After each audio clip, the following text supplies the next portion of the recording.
মাত্র ২ ঘণ্টার একটি অপারেশনে কিভাবে যুক্তরাষ্ট্র ভেনিজুয়েলার প্রেসিডেন্টকে গ্রেপ্তার করল? ম্যাপ অ্যানিমেশনের সাহায্যে চলুন পুরো অপারেশনটি দেখে নেওয়া যাক।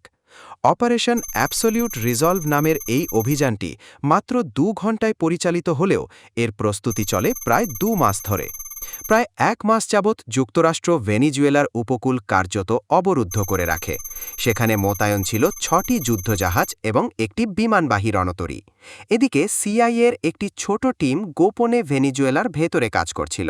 সেখানে তারা একটি সেফ হাউসের পুরোপুরি রেপ্লিকা তৈরি করে মাসের পর মাস রিহার্সাল চালায়।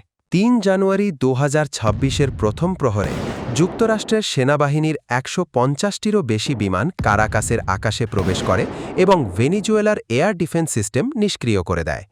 একই সঙ্গে কারাকাসের আশপাশের কয়েকটি সামরিক ঘাঁটিতে বোমা হামলা চালানো হয়। এই সময় এলিট ডেল্টা ফোর্স মাদুরোর কম্পাউন্ডে প্রবেশ করে। মাদুরো সেফ রুমে পালানোর চেষ্টা করেন, কিন্তু তাকে স্ত্রীসহ আটক করা হয়। পরে মাদুরো দম্পতিকে প্রথমে ইউএসএস আয়ো জিমা জাহাজে নেওয়া হয়। সেখান থেকে গুয়ান্তানামো বয়ে হয়ে অবশেষে নিউ ইয়র্কের স্টুয়ার্ট এয়ার ন্যাশনাল গার্ড বেসে স্থানান্তর করা হয়। যুক্তরাষ্ট্র কিভাবে শূন্য থেকে পৃথিবীর সর্ববৃহৎ সুপার পাওয়ারে পরিণত হয়েছে তা জানতে চ্যানেলের নামের নিচের লিঙ্কে ক্লিক করুন।